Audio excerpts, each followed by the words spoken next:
அனைவருக்கும் வணக்கம். இன்னைக்கு நம்ம சேனல்ல பார்க்க போறது பிரண்டை ஊறுகாய். இது ரொம்ப டேஸ்ட்டா இருக்கும். இது ஒரு தடவ செஞ்சு பார்த்தீங்கன்னா, அடிக்கடி சாப்பிடணும்னு தோணும். இப்ப வாங்க வீடியோக்குள்ள போலாம். பிரண்டை ஊறுகாய் செய்ய தேவையானது ஒரு கைப்பிடி அளவு பிரண்டை எடுத்து நல்லா க்ளீன் பண்ணிக்கிறணும். அது க்ளீன் பண்ணுறப்ப கையில எண்ணெய் தேய்ச்சுக்கிறணும், இல்லாட்டினா அரிக்கும். அத நம்ம க்ளீன் பண்ணி வச்சுருக்கோம். இப்போ 1 ஸ்பூன் கடுகு, 1/2 ஸ்பூன் வெந்தயம், 3 இன்ச் அளவு இஞ்சி, 10 பல் பூண்டு, ஒரு நெல்லிக்காய் அளவு புளி, 3 வரமிளகா. இதோட 100 எண்ணெய் எடுத்துக்கிறணும். நம்ம தாளிக்கிறதுக்கு தனியா எடுத்து வச்சுருக்கோம். மிச்சத்த தான் இங்க வச்சுருக்கோம். இப்போ ஒரு கடாய எடுத்துட்டு, கடாய அடுப்புல வச்சு முதல்ல கடுகையும், வெந்தயத்தையும் நல்லா வறுத்துக்கிறணும். வறுக்கிறப்ப கருகிறக்கூடாது. அது பொன்னிறமா வரணும். வாசம் வரணும். க வெந்தயம் கருகிறக்கூடாது. செவக்கணும். இப்போ நல்லா வறுபட்டுருச்சு. நல்ல வாசம் வருது. வெந்தயத்தோட வாசம். இப்போ நம்ம ஸ்டவ்வை நிப்பாட்டிக்கிட்டு இதை எடுத்து ஒரு பிளேட்டில் கொட்டி ஆற வச்சுக்கிடுவோம். இப்போ அதே கடாயில் மிச்சம் எண்ணெயை ஊற்றிட்டு, எண்ணெய் காஞ்சதுக்கப்புறம் எடுத்து வச்சுருக்க பூண்டை போட்டு, பூண்டு நல்லா வதங்கணும். வதங்குறது அளவுக்கு நம்ம வதக்கணும்.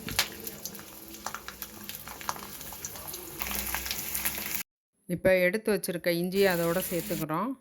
வரமிளகாயும் அதுக்கு அடுத்து சேர்த்துக்கிறோம். இப்போ க்ளீன் பண்ணி வச்சுருக்க பிரண்டையும் அதோடு சேர்த்துக்கிறோம். சேர்த்து பிரண்டை கலர் மாறுற வரைக்கும் வதக்கணும் நல்லா. இப்போ எடுத்து வச்சுருக்க புளியை தோல்னால் இது பண்ணி நாரெல்லாம் எடுத்துகிட்டு நம்ம வச்சுருக்கோம். இதை கொஞ்சம் கொஞ்சமாக பிச்சு அதில் போட்டுக்கிறோம்.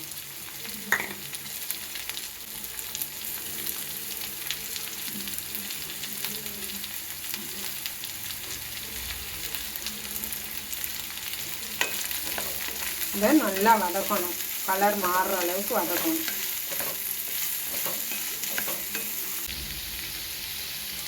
ஒரு ஸ்பூன் உப்பு, கல் உப்பு போட்டுக்கிடுவோம். அதில் இப்போ இதையும் சேர்த்து அந்த பிரண்டை கலர் மாறணும். அது அந்த அளவுக்கு நல்லா வதக்கிடணும். இப்போ வறுத்து வச்சுருந்தா கடுகையும் வெந்தயத்தையும் இப்போ உரலில் போட்டு நுணுக்கிக்கிறோம்.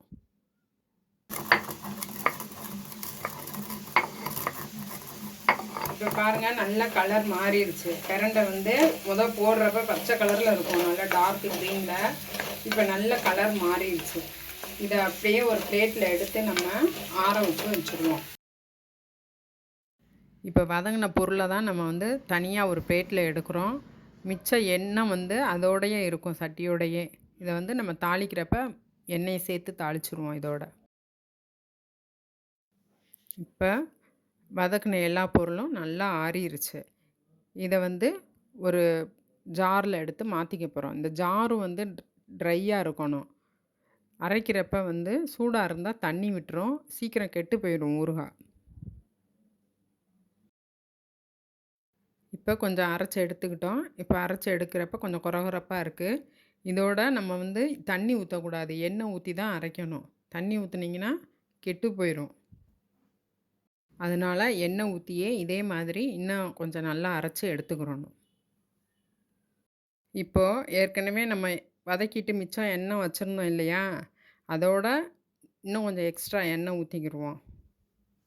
நான் கொஞ்சமாக செய்கிறனால கொஞ்சோண்டு எண்ணெய் தான் ஊற்றியிருக்கேன். தாராளமாக எண்ணெய் ஊற்றி செஞ்சால் தான் ரொம்ப நாளைக்கு அது கெட்டு போகாமல் இருக்கும் ஊறுகாய்.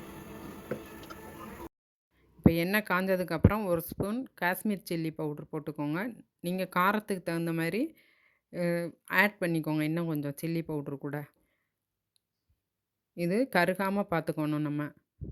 நல்லா வதக்கி விட்டுட்டு, இதோட நம்ம அரைச்சி வச்சுருந்தோம் இல்லையா அந்த விழுது, அதை எடுத்து இதில் போட்டு நல்லா வதக்கணும்.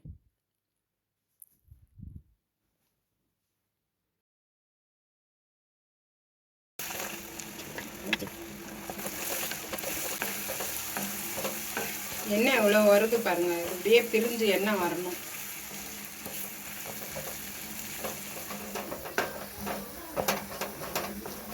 எண்ணெய் அப்படியே பிரிஞ்சு வரும். இன்னும் நம்ம எண்ணெய் ஊற்றணும் அதில். இப்போ எண்ணெய் பிரிஞ்சு வருது பார்த்தீங்களா? இதே மாதிரி நம்ம கொஞ்சம் கொஞ்சமாக எண்ணெய் ஊற்றி ஊற்றி அதை நல்லா கிண்டிக்கிட்டே இருக்கணும்.